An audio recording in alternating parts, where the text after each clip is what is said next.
ఈరోజు మనం చేయబోయే ఈ లోతైన విశ్లేషణకు స్వాగతం.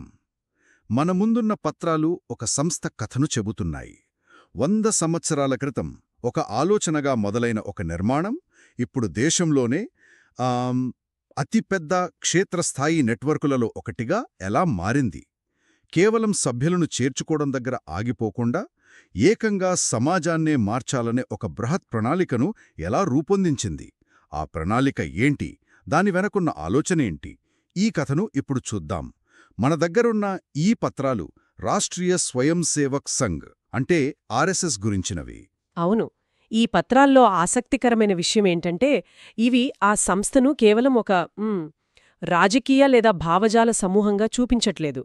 దానికి బదులుగా సమాజాన్ని కింది స్థాయి నుంచి అంటే వేళ్ల దగ్గర నుంచి మార్చాలనుకునే ఒక సాంస్కృతిక ఉద్యమంగా వివరిస్తున్నాయి.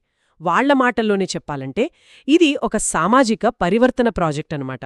సామాజిక పరివర్తన వినడానికి చాలా పెద్ద మాటలా ఉంది. సరే, ఈ పరివర్తన కోసం వాళ్లు నిర్మించిన పునాది ఎంత పెద్దదో ముందు చూద్దాం. ఈ పత్రాల్లో కొన్ని నంబర్సున్నాయి. అవి చూసి నేను నిజంగా ఆశ్చర్యపోయాను. దేశంలోని 92% మండలాల్లో వాళ్ల ఉనికి ఉందని రాసి ఉంది. అమ్మో, 92%? అంటే దాదాపు దేశం మొత్తం కవర్ చేసినట్టే కదా. ఈ స్థాయి విస్తరణ నేను ఊహించలేదు. ఆ సంఖ్య నిజంగా చాలా పెద్దది. దాన్ని ఇంకా విడమర్చి చూస్తే వాళ్ల క్షేత్రస్థాయి బలం ఇంకా స్పష్టంగా అర్థమవుతుంది. ఈ పత్రాల ప్రకారం దేశవ్యాప్తంగా దాదాపు 59,000 దైనిక శాఖలున్నాయి. 59,000? అవును. అంటే ప్రతిరోజు ఒకే సమయంలో 59,000 వేర్వేరు ప్రదేశాల్లో వాళ్ల సభ్యులు సమావేశమవుతారు. ఇది కాకుండా 26,000 వారపు సమావేశాలు అంటే మిలన్లు, ఇంకా 8,600 నెలసరి సమావేశాలు అంటే మండలిలు కూడా ఉన్నాయి. ఒక్క నిమిషం, 59,000 రోజువారీ సమావేశాలు.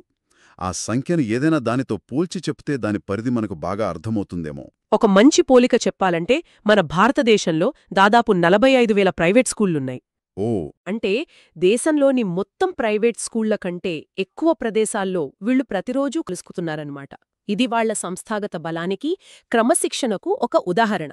ఈ మొత్తం నిర్మాణాన్ని నడపడానికి వాళ్ల దగ్గర 51,740 మంది పూర్తికాల కార్యకర్తలు అంటే ప్రచారకులున్నారని ఈ పత్రాలు చెబుతున్నాయి. ప్రచారక్ అంటే వాళ్లు తమ జీవితాన్నే ఈ పనికి అంకితం చేస్తారు కదా. అంటే పెళ్లి చేసుకోకుండా కుటుంబాన్ని వదిలి సంస్థ కోసమే పనిచేస్తారు. అంత పెద్ద సంఖ్యలో అంతటి నిబద్ధత ఉన్న కార్యకర్తలు ఉండటం అనేది మామూలు విషయం కాదు. ఖచ్చితంగా. ఈ పూర్తికాల కార్యకర్తలతో పాటు రోజువారీ కార్యక్రమాల్లో పాల్గొనే లక్షలాది మంది స్వయం సేవకులుంటారు. ఈ పత్రాల్లో స్పష్టంగా చెప్పిన విషయమేంటంటే ఈ క్షేత్రస్థాయి మానవ వనరుల నిర్మాణమే వారి అన్ని కార్యక్రమాలకు పునాది. సరే, ఇంత పెద్ద నిర్మాణం, ఇంతమంది మనుషులు, వీళ్లందరినీ ఉపయోగించి వాళ్లు ఏం సాధించాలనుకుంటున్నారు? వాళ్ల అసలు లక్ష్యం ఏమిటి? సాధారణంగా ఇలాంటి సంస్థలు ప్రభుత్వాలను విమర్శించడం, వ్యవస్థలను మార్చాలని పోరాటం చేస్తుంటాయి. మరి వీళ్ల విధానం కూడా అదేనా? ఇక్కడే ఒక ముఖ్యమైన తేడా కనిపిస్తుంది. ఈ పత్రాల ప్రకారం వాళ్ల దృష్టి ప్రభుత్వాలను మార్చడం మీద కన్నా సమాజాన్ని మార్చడం మీదే ఎక్కువగా ఉంది. ప్రభుత్వాలపై విమర్శలు చేయడం లేదా వాటిపై ఆధారపడడం కాకుండా సమాజం తన సమస్యలను తానే గుర్తించి పరిష్కరించుకునేలా దాన్ని శక్తివంతం చెయ్యాలనేది వారి ప్రాథమిక ఆలోచన. అంటే టాప్ డౌన్ మార్పు కాకుండా బాటమప్ మార్పును వాళ్లు నమ్ముతున్నారన్నమాట. సరిగ్గా చెప్పారు. అంటే కేవలం సిద్ధాంతాలు చెప్పి ఊరుకోవడం కాకుండా ఆచరణలో ఏమైనా చేస్తున్నారా?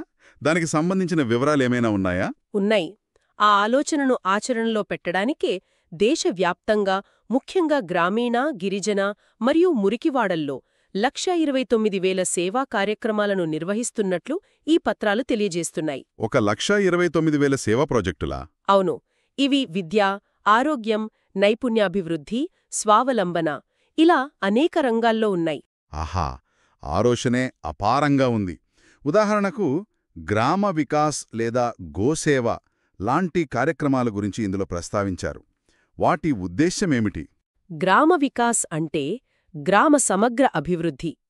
ఒక గ్రామాన్ని దత్తత తీసుకుని అక్కడ చదువు, ఆరోగ్యం, వ్యవసాయం, సామాజిక సామరస్యం వంటి అన్ని అంశాల్లో అభివృద్ధి తీసుకురావడం. ఇక గోసేవ, గో ఆధారిత వ్యవసాయం అంటే కేవలం గోవులను రక్షించడం మాత్రమే కాదు, వాటి ఆధారంగా సేంద్రియ వ్యవసాయాన్ని ప్రోత్సహించి రైతులకు ఆర్థిక స్వావలంబన కల్పించడం. అర్థమైంది.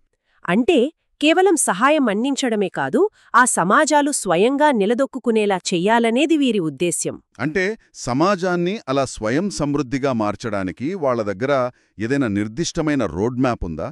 కేవలం సేవా కార్యక్రమాలేనా లేక ఒక పెద్ద వ్యూహముందా? అక్కడికే వస్తున్నాను. ఈ పత్రాలలో పంచ పరివర్తన అనే ఒక 5 సూత్రాల ప్రణాళికను ప్రస్తావించారు.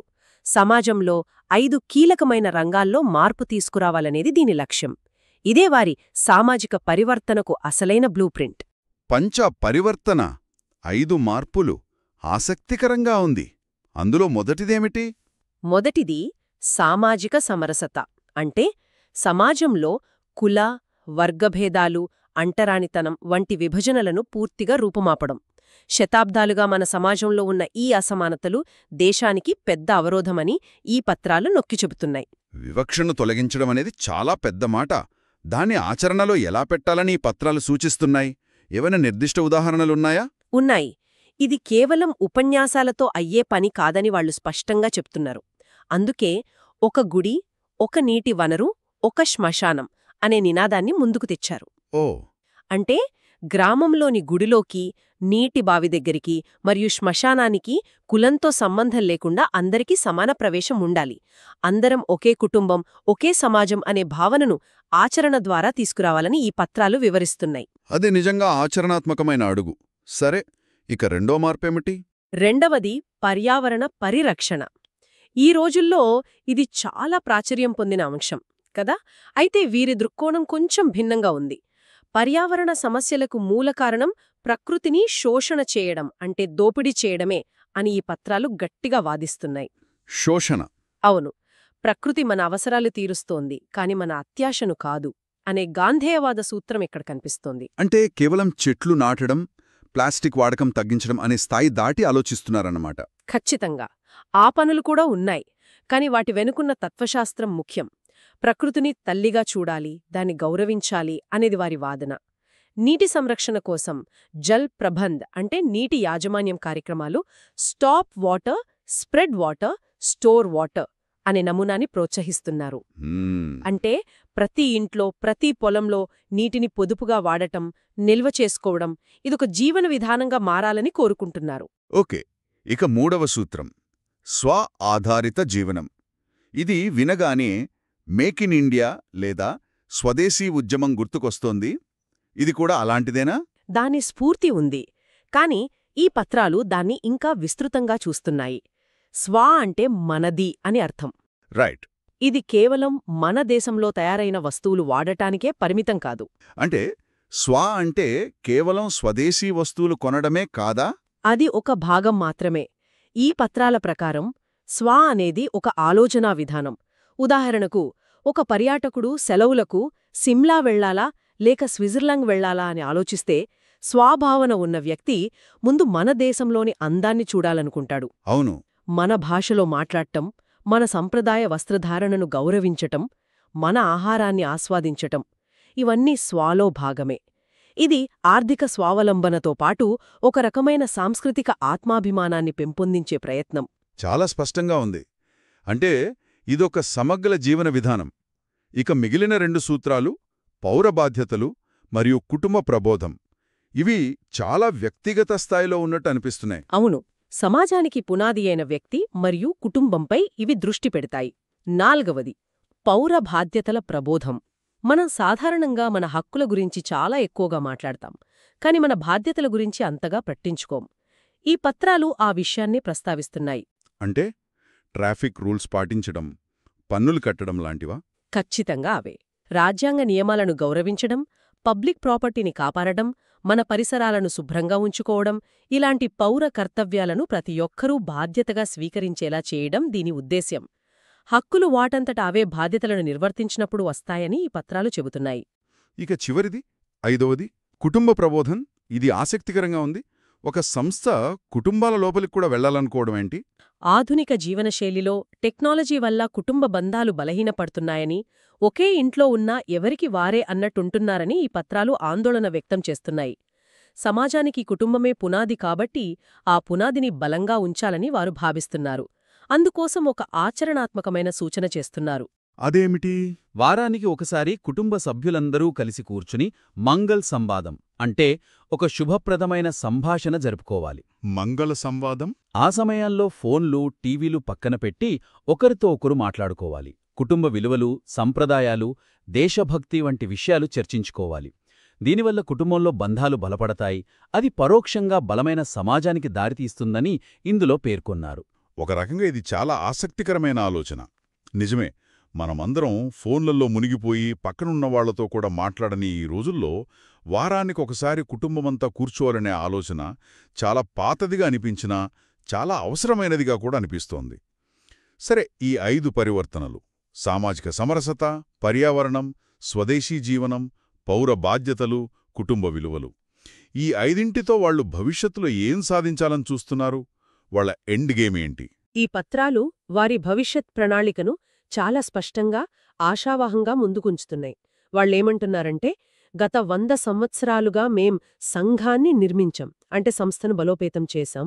రాబోయే 100 సంవత్సరాలలో సమాజాన్ని నిర్మించడమే మా లక్ష్యం. సమాజాన్ని నిర్మించడం. అవును. ఈ వాక్యం వాళ్ల దృష్టికోణంలో వచ్చిన మార్పును సూచిస్తుంది. సంస్థాగత నిర్మాణం నుండి సామాజిక నిర్మాణానికి వాళ్ల ఫోకస్ షిఫ్ట్ అవుతోందన్నమాట. సమాజాన్ని నిర్మించడం ద్వారా వాళ్లు ఆశించే అంతిమ ఫలితమేమిటి? ఈ సమాజ పరివర్తన ఉద్యమం ద్వారా భారతదేశాన్ని తిరిగి విశ్వగురు స్థానంలో నిలబెట్టాలని ఆకాంక్షిస్తున్నారు.